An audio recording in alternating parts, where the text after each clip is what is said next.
नमस्कार, नेपाल डायरीमा यहाँलाई स्वागत छ। सुरु गरौं आजका प्रमुख समाचारबाट। सर्वोच्चको फैसलाले प्रधानमन्त्रीलाई राजीनामा दिनबाट रोक्यो। प्रचण्ड भन्छन् केपी ओलीको अदालतसँगको सेटिङ भत्क्यो, निर्वाचन आयोगको पनि भत्कदैछ। प्रधानमन्त्री ओलीलाई ज्यानकै खतरा। सेनाको लग्जरियस कारमा सिसा र टायर फेर्न नै 2 करोड। बर्दियाको नयरगंगामा भैंसी चराउन गएका 1 जनालाई बाघले लग्यो। सूर्य चिन्ह आधिकारिक रूपमा पाइसकेको प्रचण्डको दावी।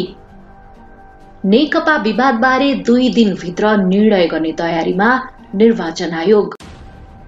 रामचन्द्र पौडेल भन्छन् ओलीले पदमा टाँसिएर गफ दिनु लज्जास्पद। बास्तोलाको मृत्यु प्रकरणमा 1 लाख धरोटी बुझाएर छुटे घरबेटी। संसद र संसदका कर्मचारीलाई फागुन 19 देखि 21 गतेसम्म खोप लगाइने। विप्लवलाई प्रधानमन्त्रीको आग्रह, सुत्ली बमले केही हुँदैन, आउनुस् वार्ता गरौं। सेनिटाइजरको सेवन गर्दा 2 जनाको मृत्यु।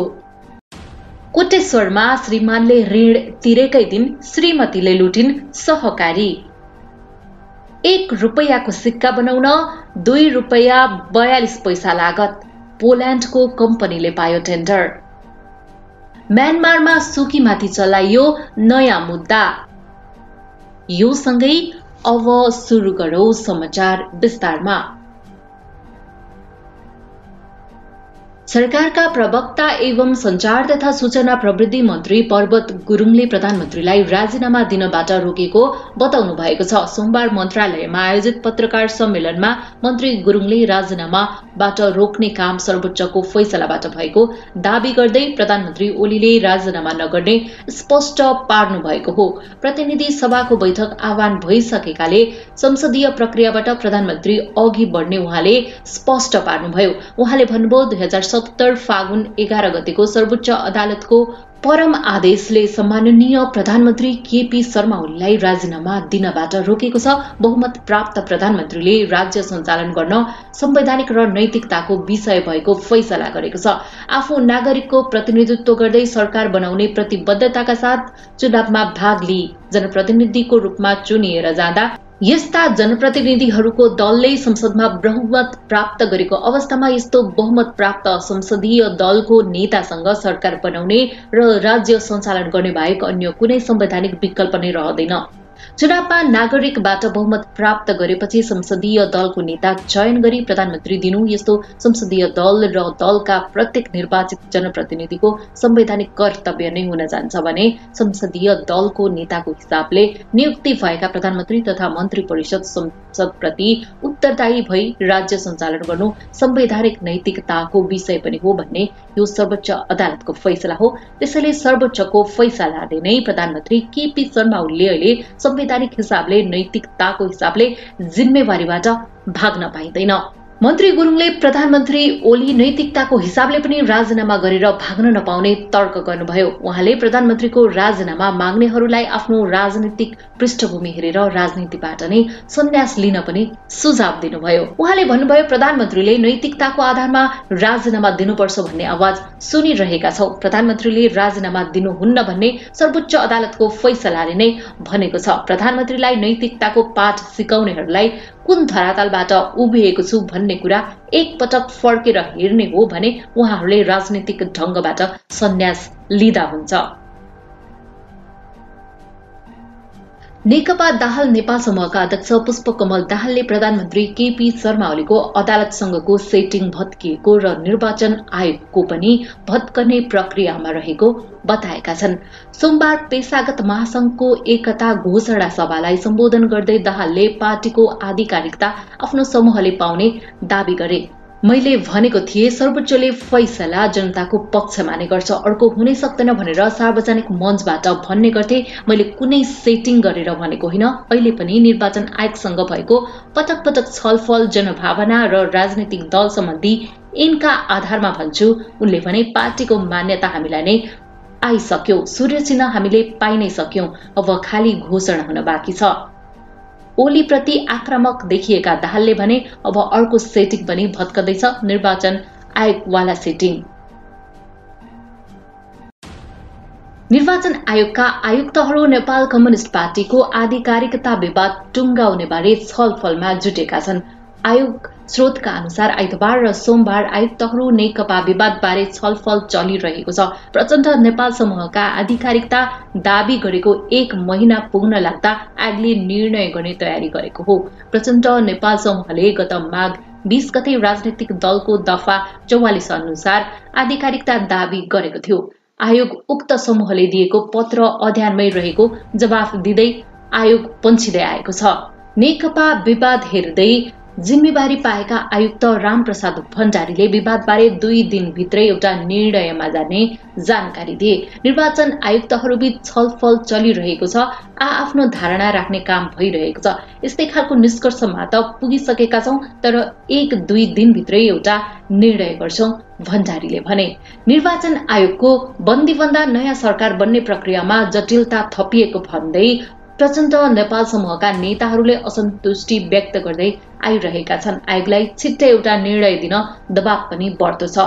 प्रचण्ड नेपाल समूहको सोमबार बसेको सचिवालय बैठकले आयोगले किन ढिलाइ गरेको भन्दै पत्र लेख्न निर्णय पनि गरेको छ। नेकपाको ओली र प्रचण्ड नेपाल दुवै समूह आफूहरूले नै आधिकारिकता पाउने दावी गर्दै आइरहेका छन्। नेपाली सेनाले एउटै गाडी मर्मतका लागि करिब 2 करोड खर्चिने गरी प्रक्रिया अगाडि बढाएको छ। नारायणहिटी दरबार संग्रहालयबाट ल्याएको ग्यागवार कम्पनीको लग्जरियस कार मर्मतका लागि यति ठूलो रकम खर्चनुपर्ने भएको हो। सेनाले नारायणहिटीबाट ल्याएको मध्ये एउटा ल्यान्ड रोभर कार आफ्नै ग्यारेजमा मर्मत गरी भिभिआइपीहरूको लागि सवारीमा प्रयोग गर्दै आएको छ। ज्यागवार कम्पनीका अन्य 3वटा बुलेट प्रुफ कार भने मर्मतको प्रक्रियामा रहेको सेनाले जनाएको छ। बजेटको अपर्याप्तताका कारण सेनाले यसपटक एउटा कार मात्र मर्मत गर्ने गरी प्रक्रिया अगाडि बढाएको हो। बजेट उपलब्ध भएपछि अन्य 2 कार पनि मर्मत गर्ने सेनाको तयारी छ। सैनिक जनसम्पर्क निर्देशनालय जंगी अड्डाका निर्देशक तथा सैनिक प्रवक्ता सहायक रथी सन्तोष बल्लभ पौडेलका अनुसार उक्त कारमा सिसा र टायर राख्नका लागि टेन्डर आह्वान गरेर आशय पत्र समेत स्वीकृत भइसकेको छ। फागुन महिनाको अन्तसम्ममा सम्झौता गरिने उनले बताए। हामीले यो गाडी सिसा र टायर फेर्नका लागि बोलपत्र आह्वान गरिसकेका छौं। यसको आशय पत्र पनि भइसकेको छ। यो महिनाको अन्तिमसम्म सम्झौता गरेर मर्मतका काम थाल्छ, सहायक रथी पौडेलले भने। यसका लागि प्रति गोटा 2 करोड खर्च हुने देखिएको छ। पुराना गाडी भएकाले नेपालमा त्यसको कुनै पनि स्वरूपको मर्मत गर्ने ग्यारेज र पार्ट पूर्जा नहुँदा कम्पनीबाटै मगाएर मर्मत गर्नुपर्ने अवस्था रहेको प्रवक्ता पौडेलले बताए। मर्मतका लागि सामान ल्याउन 2वटा कम्पनीले टेन्डर हालेका थिए। त्यसमध्ये कम रकम उल्लेख भएको टेन्डर स्वीकृत गरी सम्झौता गर्न लागि सेनाले जनाएको छ। प्रवक्ता पौडेलका अनुसार सामान ल्याउने कम्पनीले नै मर्मतका लागि प्राविधिक सहयोग पनि गर्नुपर्ने हुन्छ। उक्त कम्पनीले एउटा गाडीको सिसा र टायरका अलावा अन्य पार्ट पूर्जा र टेक्निकल असिस्टेन्ट पनि उपलब्ध गराउने गरी सम्झौता हुन्छ, प्रवक्ता पौडेलले भने। मर्मत गरिसकिएको गाडी भने सेनाले विशिष्ट व्यक्तिहरूको सवारीका लागि प्रयोग गर्दै आएको छ। बर्दिया राष्ट्र निकुञ्ज आसपासमा बाघले मानिसलाई आक्रमण गर्ने क्रम बढ्दै गएको छ। सोमबार मात्रै बर्दिया राष्ट्र निकुञ्जमा बाघले भैँसी चराउन गएका 1 पुरुषलाई झम्टेर लगेको छ। बर्दिया राजपुर नगरपालिका 10 का वृद्धलाई बर्दिया राष्ट्र निकुञ्जको मध्यवर्ती क्षेत्रमा गोरुवा गाउँपालिका 6 नेरङ्गापुरबाट झम्टेर लगेको हो। बाघले लगेका पुरुषको हात्तीको सहायतामा खोजी भइरहेको निकुञ्जका सहायक संरक्षक अधिकृत असीम कुमार थापाले जानकारी दिनुभयो। गएको पुस 17 गते कर्णाली चिसापानी सडक खण्डमा मोटरसाइकलमा यात्रा गरिरहेकी एक महिलालाई बाघले झम्टेर ज्यान लिएको थियो। बर्दियाको खाता कोरिडोर र गोरुवा गाउँपालिका क्षेत्रमा मात्र 1 वर्ष यता बाघको आक्रमणबाट 6 जनाको ज्यान गइसकेको छ। राष्ट्र निकुञ्जमा बाघको संख्या 87 पुगेको छ। नेपाली कांग्रेसका नेता रामचन्द्र पौडेलले राजनीतिक विकृतिलाई सम्बोधन गर्ने गरी कांग्रेस अघि बढ्न आवश्यक रहेको बताएका छन्। प्रतिनिधि सभा विघटन हुनबाट बचेको भन्दै नेता पौडेलले अब कांग्रेस संयम भएर अघि बढ्नुपर्ने बताएका हुन्। राजनीतिक विकृत अवस्थामा पुग्न सक्छ, यस्तो अवस्थामा नेपालको राजनीतिलाई लेकमा कांग्रेसले नै ल्याउने नेता पौडेलले बताए। सत्ता र सडक दुवैमा नेकपा रहेको अवस्थाले मुलुकलाई राजनीतिक विकृत अवस्थामा पुग्न सक्ने हुनाले कांग्रेस हौसिएर अघि बढ्न नहुने पनि उनले बताए। आफूले गरेको कार्य असंवैधानिक भनेर अदालतले नै भनिदिए पनि पदमा टाँसिएर प्रधानमन्त्री केपी ओलीले गफ दिनु लज्जास्पद रहेको नेता पौडेलले बताएका हुन्। मोरङको उर्लाबारी नगरपालिका 5 का प्रवीण बास्तोलाको शंकास्पद मृत्यु प्रकरणमा जोडिएका रमेश गिरीलाई जिल्ला अदालत मोरङले 1 लाख रुपैयाँ धरोटीमा छाड्ने आदेश दिएको छ। सोमबार थुनछेक बहसपछि उर्लाबारी 6 का 60 वर्षीय गिरीलाई धरोटीमा छाड्ने आदेश दिएको हो। गिरी प्रवीणको मृत्यु भएको घरका घरधनी हुन्। हत्या आरोपमा मंगलबार गिरीसहित 6 जना विरुद्ध जिल्ला अदालतमा अभियोग पत्र दायर भएको थियो। आइतबार पक्राउ परेका गिरीलाई सोमबार न्यायाधीश सुदर्शन लामिछानेको इजलासले थुनछेक बहसपछि 1 लाख धरोटीमा छोड्ने आदेश दिएको अदालतका श्रेष्ठदार राजकुमार दाहालले जानकारी दिए। उर्लाबारी 6 स्थित गिरीको घरमा डेरा गरी बस्ने साथीहरूको कोठामा 4 पुसमा पुगेका प्रवीणको शंकास्पद मृत्यु भएको थियो। जिल्ला सरकारी वकिल कार्यालयले उनीसँग डेरामा बसेका साथीहरूले हत्या गरेको दाबीसहित घरबेटी गिरी मृत्युको अघिल्लो रात प्रवीण र उनका साथीहरूले सँगै मदिरा सेवन गरेको सौरभ होटल सञ्चालक कुमार राई सहित 6 जना विरुद्ध कर्तव्य जान मुद्दा दायर गरेको थियो। प्रधानमन्त्री केपी शर्मा ओलीले सोमबार अपराह्न एक कार्यक्रममा बोल्दै आफूमाथि ज्यानकै खतरा रहेको बताएका छन्। आफ्नो सरकारले विकास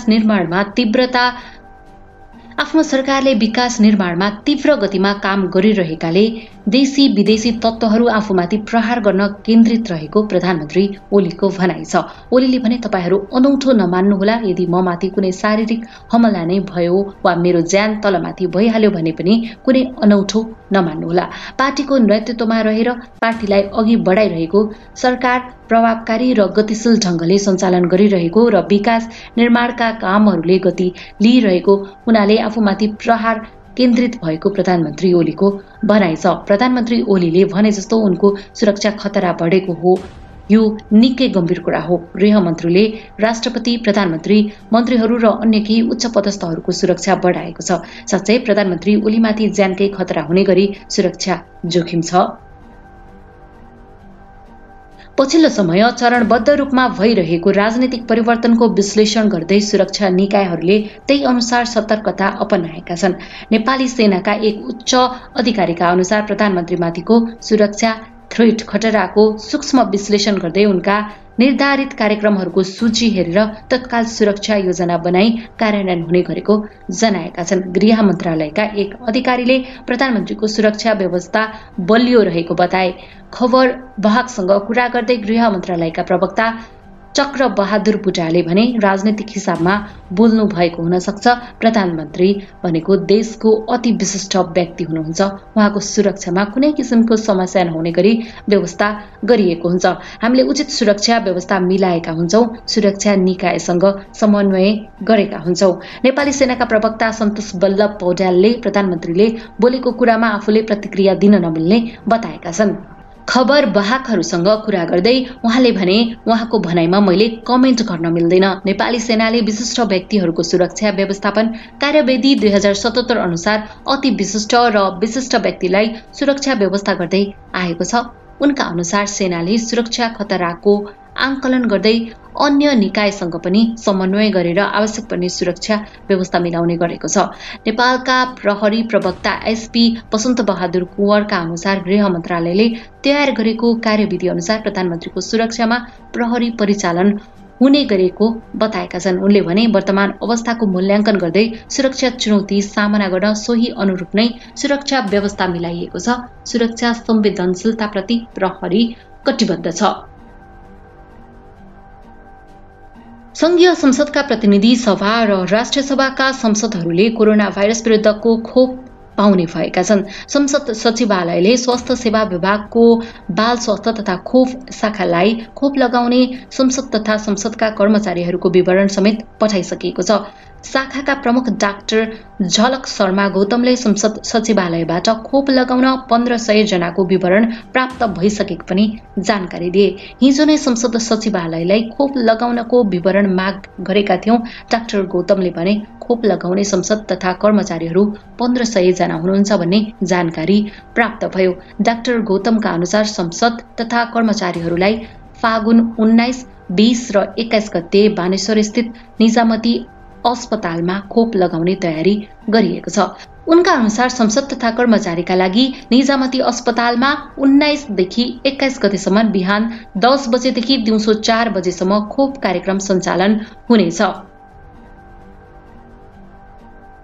प्रधानमन्त्री केपी शर्मा ओलीले 2 वर्षदेखि सरकारी प्रतिबन्ध झेलिरहेको नेत्र विक्रम चन्द विप्लव नेतृत्वको नेकपालाई पहिलो पटक वार्ताका लागि बोलाएका छन्।